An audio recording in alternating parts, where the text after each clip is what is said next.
I have a bunch of slides here, and I'll go very fast. Maybe at the end we could have a discussion of any of it that people would like to raise up, and we'll just see how far we get. The photograph on the front, to be honest with you, was taken on Ridley Creek, not Darby Creek, but we have his brother on Darby Creek, so I felt reasonably justified including him on the cover. The area we're talking about here, and I'm trying to see how I'm going to advance this slide here. I would normally just click it, but it's not clicking. Here we go. The area, I've got it in slideshow from the beginning. Here we go, here we go. Okay. That's a little better. Okay. So we're talking about the area around Paper Mill Road, which is in sort of the northeast corner of the township. And it's an area that's well represented on the EAC because Janet lives across the road from us and Bruce and Lynette live across Darby Creek from us.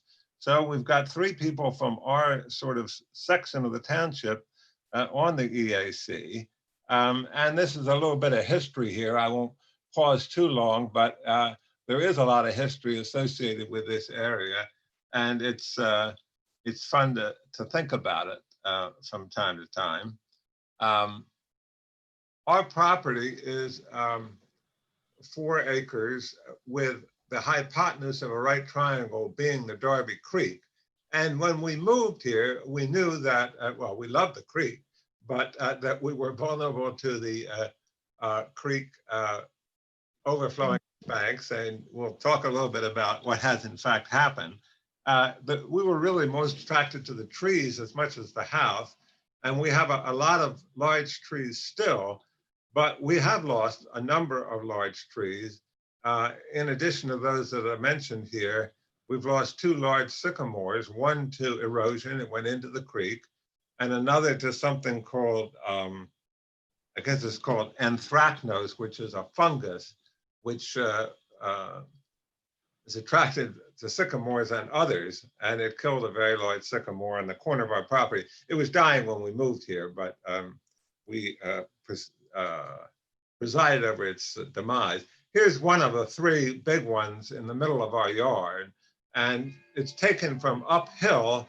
Our house is well above the creek level and no danger of flooding, but you can see down below on the other side of that large tree is very low-lying ground, and we knew it to be floodplain, and it has proven to be floodplain in a major way. So the first of the 2 challenges that we've faced, and we're all facing, is rain. You can see from this slide that as the average temperatures increase, the amount of water vapor in the air increases. And so when we have conditions that produce rain, we frequently get more intense rain. And as we all know, we've gotten a number of very intense rain events over the last 4 or 5 years. There have been an analysis of selected areas around the country as to whether they are experiencing more frequent intense rainfall than historically.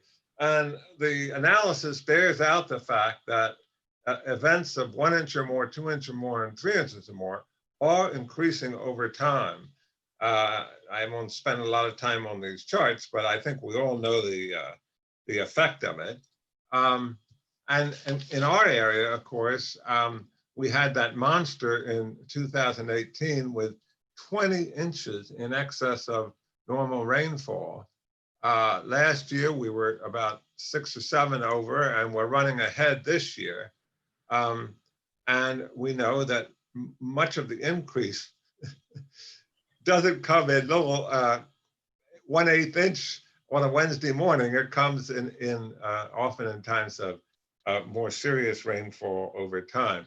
So what that has meant for us is that we've had a lot more erosion and flooding along the creek. I don't think we were getting even an average of 2, closer to 1, when we first moved here in '98.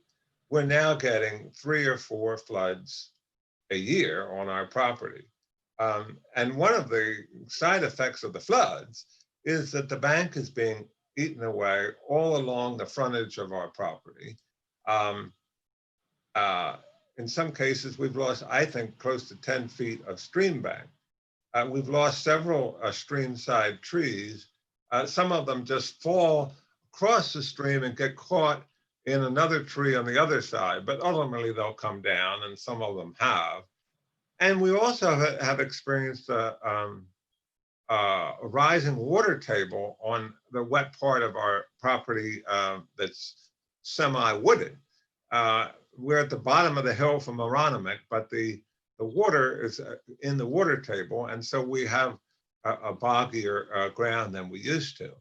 If you walk through Skunk Hollow, you'll see all of these phenomena in spades.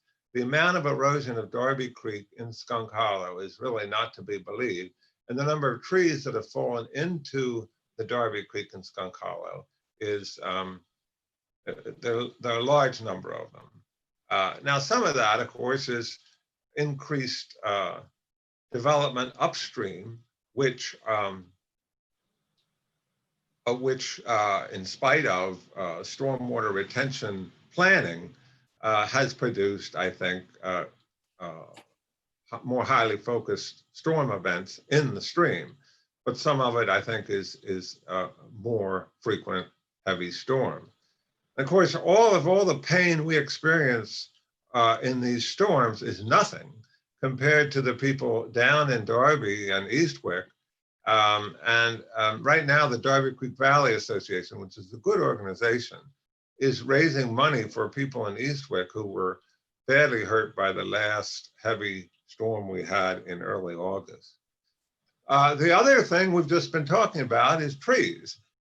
We've lost a lot of trees. These trees are stacked on our property in June, but they're in fact, from a couple across the road, lost 3 very, very, very large trees in what they think was a straight wind in June. But we've all experienced these trees coming down, and we all know that tree work is a tremendously expensive exercise to have people come in and do it. So this is what our property looks like when it floods. And this is from a couple of years ago. And this is from June of this year. And you can see it's pretty serious. It's like 2-3 feet of heavy, heavy water. And what happens is the Darby Creek goes downstream, left to right, and then it makes a hard right. And this flooding, to some degree, is cutting the corner and creating, probably over the next few hundred years, a changed channel of the stream. But that is what we get when we get a flood. And it deposits a lot of sediment, and frequently trees come down and end up on our property when the water goes back in the creek. This is a tree hanging over our work shed, and we had to have a bucket truck work its way in to deal with it because it was about to render our woodshed to matchsticks. The only reason it didn't was it was caught in another large tree just in a nick of time. And how these guys got it out of there is just totally amazing. It was a very hairy thing to do, but again, we've all had these experiences with the trees. The other second challenge that we have been battling to a greater or lesser degree the 20 years we've been here are invasive. And this is just a summary of what people normally consider to be the earmarks of invasive species. They're mostly non-native, but I will show you a photograph of something which is not non-native, but clearly invasive, and the effects that they have on the environment. They degrade the variety of natural plants that by taking over anything, they degrade wildlife habitats. And of course, they're particularly hard on pollinators, insects, and birds because they're not interested in these non-native plants, and they choke out the things they are interested in. And they slow regeneration. In other words, you cannot if your forest floor is covered by an invasive species, and we'll look at a couple, it makes it very hard for young trees to establish themselves. So here are the common ones that we've experienced, and I'm sure you've seen these and others. There's certainly others besides these, but stiltgrass is one of the most aggressive, the most aggressive one that we have, and it started in our little woods and came out and covered our property in various places. It's a nasty plant. You can grab it and pull it out. It weeds very easily, but each plant can drop up to 1,000 seeds, and those seeds can live up for 7 years. So pulling out the plant itself will not get rid of the stiltgrass. If you pulled it out for 7 years, you would be just chasing a 7-year rainbow. And I'll come back to other things you can do about all of these, but it's a very hard thing to deal with.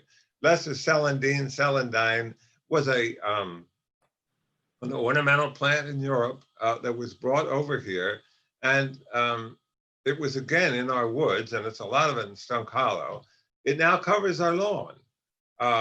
There's a little rhizome, which is like a bulb, and it spreads like crazy. There's almost nothing you can do about it, so that from maybe the 3rd week in April to the 3rd week in May, our lawn is basically yellow. It then dies out, and you don't see it again until next April, but it's there, and it's all over the place. Privet, again, is like many of these other things, was brought in intentionally for ornamental purposes, but it has spread as an invasive. These are some of the more common ones that we all grew up with that are all over the place and very, very, very difficult to control. Double file viburnum is a beautiful, there are all sorts of cultivars of viburnum which are sold and planted in gardens as decorative shrubs, and they're beautiful, and we have some. But double file is considered an invasive, and we had about 20 large, and I mean 6 foot tall, double file viburnum in our wood when we moved here. We removed all but one, and we keep an eye to make sure they don't come back, because they shade out everything else. And although they're quite beautiful for about 3 weeks of the year, otherwise it's kind of an ordinary plant, and there's no diversity in your woods if you're covered with double file viburnum. Goutweed is something that you don't ever want to let into your garden. It's very, very hard to get rid of. And then there's mile-a-minute vine, which we have relatively little of, but this is a nasty thing. I don't know whether you guys have experienced it, but if you try to weed it barehanded, it has a nasty little thorn on it, and it grows roughly 6 inches a day. It doesn't take long to spread over a very large area. And again, it chokes out other species. So between the rain and the invasives, we've been sort of battling. Now, here's the most common invasive of all, which we all have, and which we all, I guess, tolerate to a greater or lesser degree, but they can do their own level of harm on your plantings. This is just a photograph of a non-native, a native invasive. It looks kind of pretty, but New York and hay-scented ferns are said to cover roughly 20% of the forest floor in Pennsylvania. And when they get established the way these are, and they naturalize very fast, it makes it very, very hard for young seedlings to get to the light. There are a few trees, and they're usually the less desirable trees, that are more successful in beating a floor of ferns. But the only thing you can do in an issue like this is what we'll talk about, but it's not a pleasant solution. Penn State and a number of other states, if you go on the internet, have established websites that deal with exclusively invasives. And Penn State has well, this site here has 42 different articles on it. 14 of them are what they're calling fact sheets, which detail the various things that have been successful or partially successful in dealing with a particular plant. Most of the solutions involve herbicides. Certainly on ferns, that's about the only thing that you have any hope with. And Martha and I just won't use them, in part because it's clear they would end up in Darby Creek, and in part because we don't believe in them. So if you're unwilling to use herbicides on invasives, you're just going to have to live with them to a certain fair degree. Otherwise, take a look at these sheets, because they do tell you what to use and when. And I suppose if you're diligent, you could beat some of them back. So what have we done? Well, for the deer, we have beepers around the property, around the house, which emit a sort of a high pitch. And some guy comes around monthly and he changes a little bit the pitch that it emits. The deer don't like them. And they also spray when they adjust the beepers. And when we plant things, we put up exclosures, which are just little fencing around what we plant. And we have kept the deer at bay. I would say that we're on an okay standoff with the deer. And then to deal with some of the trees we lost, we started with this first round of planting. And everything there has been successful. We've had a number of trees that haven't been successful, but everything there that has been successful. In our property, and I may be true in some other properties, certainly Greer Park, it's important to plant things that do well in wet soil. And everything there does well in wet soil. Then we waited too long, but ultimately, after we've been here close to 15 years, we just decided we didn't want to lose any more stream bank. So we had an engineer come in and do a study, and he applied for these permits, which take a little bit of effort. We actually got what's called a simplified permit for 250 feet or less. And even that wasn't simple. And we had a whole, I don't know, 12, 14 big dump trucks of riprap brought in. And they have succeeded in stabilizing our side of Darby Creek along our bank. I don't think we're losing much or any bank anymore. We should have done it sooner.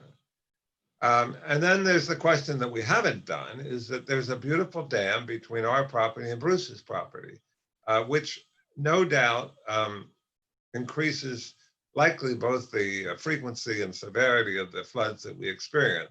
We've been unwilling to take it out, but frankly, it's considered to be an environmentally responsible thing to do, to remove dams, because it promotes fish life and other life that frequently get stopped by dams. So it's a possibility. Again, 100 permits and an expensive operation, which we're a little slow to undertake. This is a picture of where we did the riprap on the bank. This was our worst erosion. We probably lost 10 feet along this bank. It's a curve. The Darby Creek comes down like from Easttown Township, and it comes into this curve and it just eats it away. And we were about to lose access to our property from one area if we hadn't done this, but it has worked. And it's slowly getting naturalized to the extent it doesn't look too bad, I think. This is the dam, which we don't want to remove. I can swim down here. And for that and other reasons, we just as soon leave it, but I think it is probably causing some of our problems. So what else have we done? We stopped mowing in the floodplain because we wanted to slow the water down, and it just seemed to be the responsible thing to do. Immediately, the property was covered with stiltgrass from the woods. You can mow it, but it comes right back, and we didn't want to mow it. So we have this 3 or 4 foot sort of pile of green vegetation down there, which is very unattractive. We cleared the woods from invasive materials, including those viburnum. We planted more trees. We planted 14 bald cypress, which love wet ground. And I highly recommend bald cypress for anybody who's got wet ground. And we planted a lot of native bulbs, which were said to be deer resistant, some of which have disappeared, but some of which are still identifiable. And then we went on, we planted more trees. And again, most of these, not all of them, have been successful. And we started this meadow garden, which was 6,000 plugs, which are just small plants, one by one, basically, some vegetation and a root. They're deer-resistant plants, and the deer have not been aggressive on them. And it's about 1/4 of an acre. And the theory was that these plants were going to outcompete the stiltgrass. And they may someday. I don't know. They haven't yet. And they've unfortunately been the victim of several floods since they went in. So, so we've lost some. And those that are still there that have been subject to the flood, I think have been somewhat retarded in their development. But there's some that are doing well, and some that aren't. And we did a bunch of other things. But basically, if you put in a meadow garden or something other than lawn, you're going to find yourself either weeding or finding someone to do weeding for you for a good period of time before it matures. There are all sorts of books or even short articles you can find on the internet about why grass lawns, are ecologically undesirable. They get compacted by mowing. They don't hold the water well. They tend to promote stormwater problems. And if some people had their way, we would get rid of all of our lawns and have meadow gardens. It's a sort of a tantalizing idea, but it's not as easily executed as we thought. Here's just a photograph of people putting in these 6,000 plugs. And you can see they're very small when they start, but the theory is first year sleep, second year creep, third year leap. Well, some are leaping, but some are still sleeping. That's what it looked like this spring. And that's kind of a misrepresentative picture because, well, it just looks better there than it does many days. This is another picture I took just the other day. You can see that this is called Packera, which is that yellow plant you saw in the preceding. And that is doing very well, and it is outcompeting the stiltgrass. The ferns also here are outcompeting the stiltgrass, but there are many of the grasses are not, and we just have to sort of regroup and consider what we might do differently. So the last slide is, are we winning on these two challenges? And the right now is clearly no. The stream bank stuff has worked. The bald cypress and some of these other things I mentioned are doing very well, and I think they like our geographic area, and I would recommend them. The flooding is going to continue unabated. Without using herbicides, you're tying at least 1.5 hands behind you in terms of controlling these invasives. We've given up on some of them. But it's not a bad thing. I mean, we love it here. It's just sort of like a washing machine. You're always dealing with the last issue or the next issue, and trying to learn from your past experience. These are just a couple photographs at the end of things that have done well for us. I didn't take pictures of things that haven't. These river birch were like, I don't know, 8 or 10 feet tall when we planted them, and now have to be 30 feet. This is a red maple that, again, was maybe 10 feet tall when we planted it. these I just put in because these were ferns that were underwater on August 3. And on August 4, you would have thought they were all done for, but they come back. They're tough. And so ferns, we found, are one of the things that will come back after a flood. And this is a bald cypress. They're beautiful. They lose their, I would call them needles, but technically they're called leaves in the wintertime. But they're beautiful trees, and they are thriving in this wet environment. And I think the last thing is a quiz, and anybody can raise their hand. This is a climate change quiz. What is this?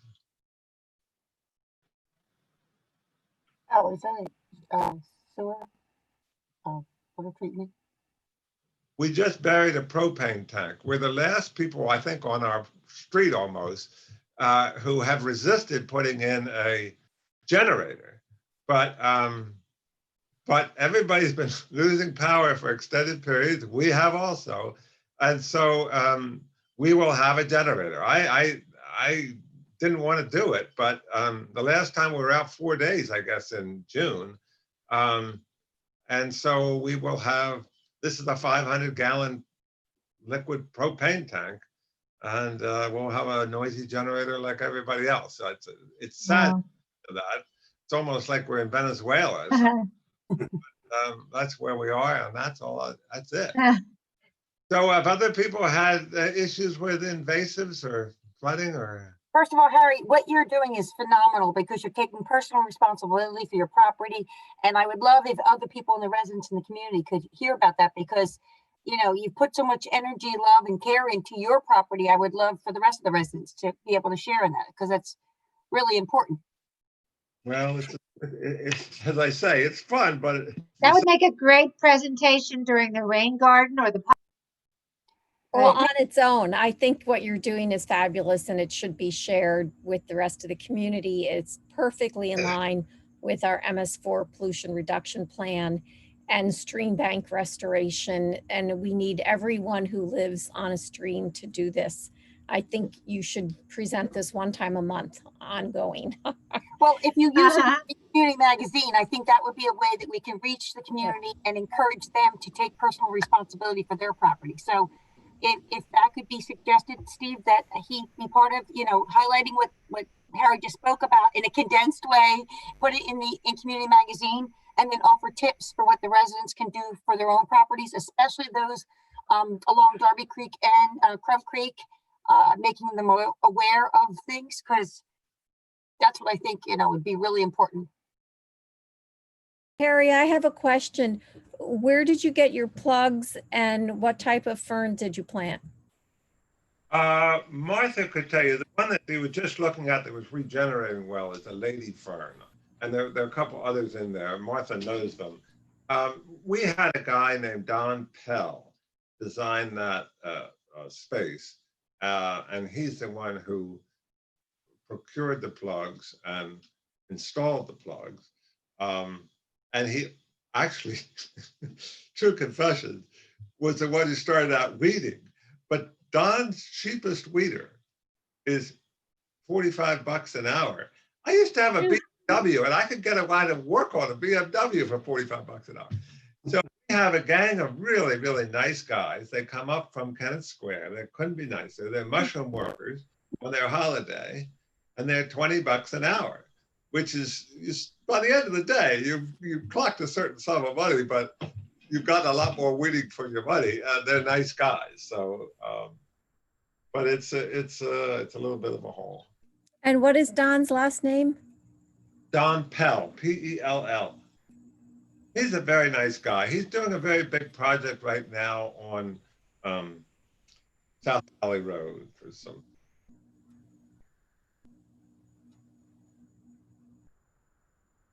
Harry, thank you very much. Okay. Great presentation. What I wanted to talk about is an idea I had that I'm going to execute this weekend, or next weekend, is I'm going to sponsor a pop-up bicycle shop on my street. There's been some new people that have moved in. There's been some kids that are now older. And I see them riding their bikes all the time. And I'm certain they're not completely tuned up. And I certainly hope they're safe, but I'm going to do safety checks, minor repairs, encourage the use of helmets. And I'm going to do this social distantly, from a social distance by marking in my driveway how close you can get to where I'm standing. And I sent out an email to our community. There's about 26 houses here, and I think I got about 16 positive responses. Wow. So, and the little kids are all worked up because they know I ride a bicycle. So they're going to come here whether they think they need their bike tuned or not. That's awesome. And in terms of kind of my motivation, I kind of follow the bicycle industry. And over the last 10 years, there's been about 2 bikes purchased for every 3 people. So extrapolate that to our township, 12,000 people. There could be 9,000 bicycles sitting in garages, maybe not being used. And I have one. yeah, everybody's got 1 or 2 in their garage. I have 2.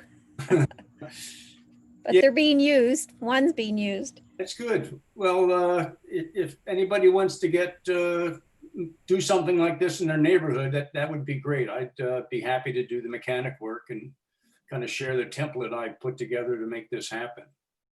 And I think it's a good EAC visibility things as well. So, Absolutely. And it ties in with our open space and greenways and and it'll trails. Yeah. demand for trails, right? Yep. And needless to say, it's free. I'm not competing with the bike shops because I'm going to, just do the basic stuff. Fact is, I think I'll probably make business for the bike shops with the things that I can't do, broken wheel, a flat tire, broken chain. That's all bike shop activity, but I can cover 90% of the mechanical issues that arrive. So I'll let you guys know how this works, and I'll offer myself if we want to do it at another location. That's fabulous. Bravo. Yeah. Any questions or comments about that? Good idea. Thanks. Yeah, it's I'll take you- wonderful. I'm very excited about biking now because I've got out for like the first or second time this season. On Saturday, my sister and brother-in-law and my son and I rode from the Sullivan's Bridge north of Valley Forge Park by 422. I don't know how many miles it is, 5 miles, 7 miles up to Phoenixville. Yeah. Had lunch there and came back. The trails were so busy, the parking lots were full. Right. Phoenixville is experiencing such a resurgence. They've done a fabulous job of place-making, economic redevelopment, and the trail is part of it. And I just get excited thinking about how that could happen in Newtown Square too. Not that we need economic redevelopment, but the sense of placemaking and bringing business to some of the businesses like in St. Albans Circle, and just it's exciting. Yeah. Well, I know that trail, you can go from Phoenixville now into Center City. Yep. Which is pretty awesome. And I know That's a little farther than I can go, but yes, starting It's kind a of nice ride. easier. it's a wonderful ride. Yeah. And it's supposed to head out to Reading at some point too. Yeah, I think they're up to Pottstown now, Wow. or they're at least close. Mm-hmm. I tell you, I just was in Phoenixville this last weekend myself, and the fact that they've finished the piece going across the Schuylkill River there between Montclair and Phoenixville, that bridge piece makes it so much nicer. It's great. Mm-hmm. Okay. So that's bicycle pop-up stuff. One of the keys you have to That's great. work is you need someone in your neighborhood that maintains an email address for your community. That made it very easy for me to reach out. If I could hijack the conversation just for a minute, Sure. Steve, I'm capturing you because you're on the phone call or on this call, and Harry, you were talking about invasives. I'm the grounds coordinator for our HOA, and several years ago, I discovered a large stand of Japanese knotweed growing mainly out of sight from most residents, but on our property adjacent to the Petticoat League field. And I've now proposed to our HOA that we engage a company called Weeds Inc. to treat the knotweed to remove it because it is spreading. And Steve, it is moving on to the Petticoat League property, which is township property. It's moving on to the neighbor's property. And I guess I thought I should just notify the township that I intend to hire this firm to come spray it. And Harry, they are going to use chemicals. There's no other way to get rid of it. I suggested flamethrowers, and he said that wasn't a possibility. So they're going to treat it twice this year with glyphosate. They use a special surfactant which prevents it from getting into the water. It's not near water. And they've also assured me that it won't hurt the pollinators because of the formulation that they use. So it'll take 2 treatments this fall, 2 treatments next fall, possibly 2 more treatments a third year, and then we'll have to reseed the area with aggressive natives. Well, I think it's a good thing to do. If it's the guy, we used a guy called Weeds Inc. Maybe there's several Weeds Incs. And he really knew his stuff. Yeah. He had probably 50 different poisonous things in his truck, but he was very responsible, I thought. Yeah. Cindy, I'm just asking, and I'm being careful because I'm stepping over a bounds here a little bit because of my being a resident in Hunter's Run and also my role at the township. But just so I make sure I understand what you're saying, you're going to treat this. Are you treating the weed, the knotweed that is on the township property as well? Well, you kind of have to treat it all. And right. That's what I'm just asking, just so I Yeah. understand and so I can communicate to our folks appropriately. Yeah, and I can send it to you in writing, you know, That's fine. and give you more specifics. I can send you a little sketch.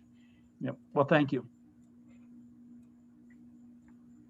Next item on our agenda is upcoming events. And we've been talking about doing virtual events. And I think we can still continue to talk about that. But I was thinking the other option might be just to turn these meetings into virtual educational sessions for the communities. Does anybody have any thoughts on what we can do?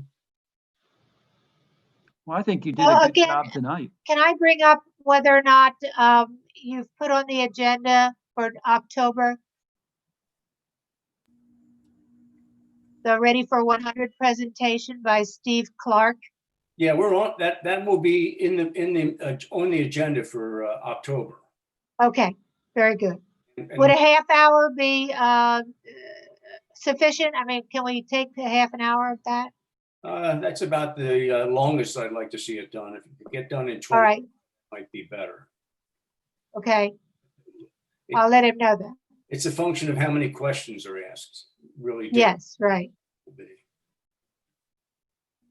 Well, Bruce, I think you're doing a great job of making these meetings more educational just by like Harry's presentation and your presentation. And I don't know that you need to do more than that. I think we just maybe want to publicize the meetings more and encourage people to join in and hear not only the educational part, but also learn more about what the EAC is doing. Mm-hmm. Well, and this virtual part makes it very easy for people to participate. They don't have to leave their house. Yep.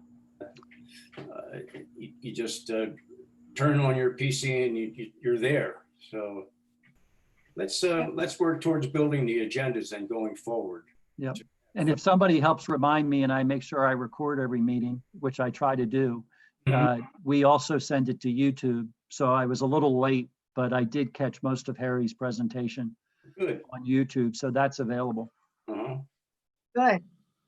All right, guys, there's a couple of things from Parks and Rec. Bruce would let me know when you want to get into that, but there were some issues brought up from Parks and Rec that I wanted to enlighten EAC about. Sure. Go ahead. Okay, the first is Greer Park. We're having Greer Park's meeting on September 10th, and the first phase of the draft review report has been put together. And once that's kind of finalized, I'll let you know, but just wanted to give you an update on that.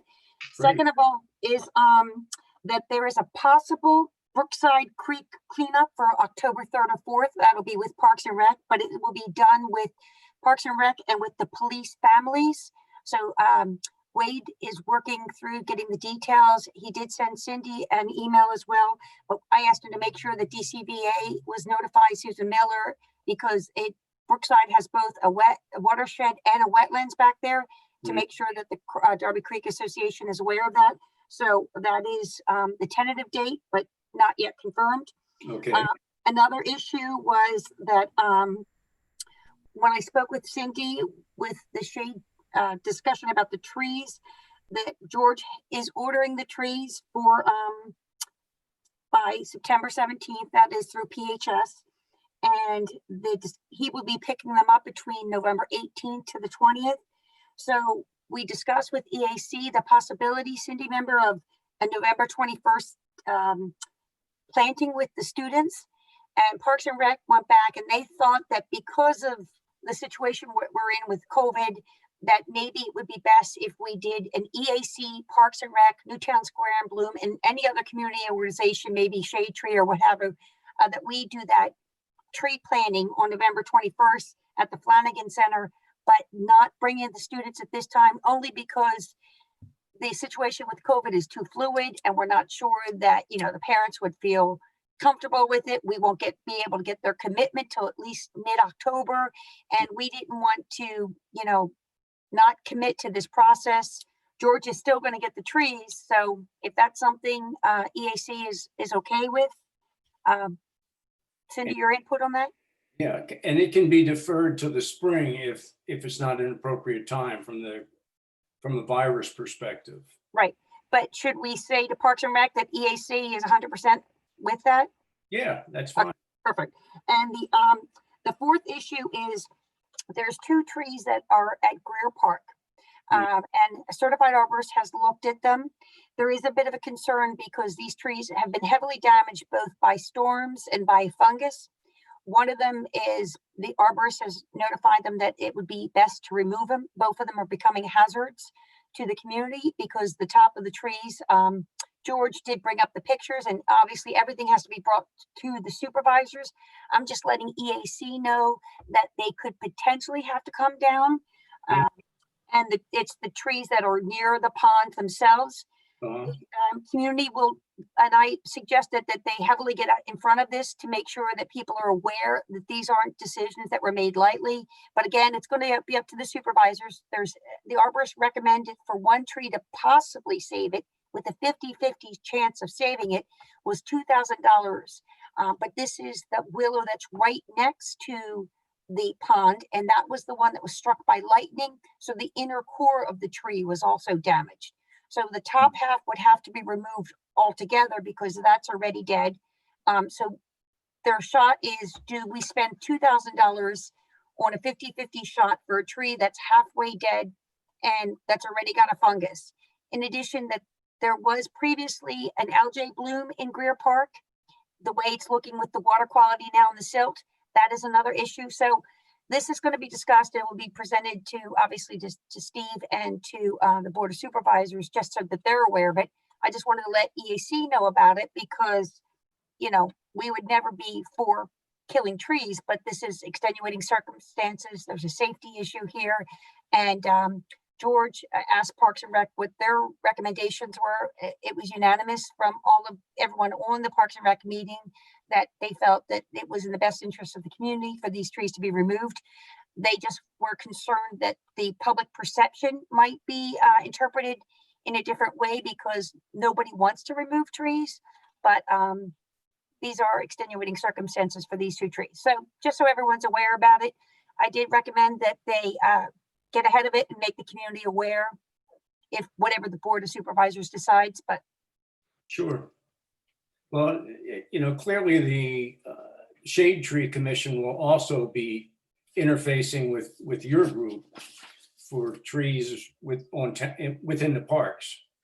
So that's another thing we have to work out when they're formed, when that group's formed. Yep. Do we have any public comment? Steve, did you get anything in the email box? I did not when I looked earlier. This is Richard Hedberg. I just wanted to say I enjoyed attending your meeting. Good. And I particularly enjoyed the presentations. Thank you very much. I'll probably sit in again if that's all right. And I guess I also wanted to thank you for taking a stand on the Fort Joy property that's right across the street from where I am. Appreciated the articulate letter that actually you had 2 of them, one dealing with procedure and one dealing with kind of the variances that are being asked for. And so thank you for taking a stand on those things. Thank you for joining us.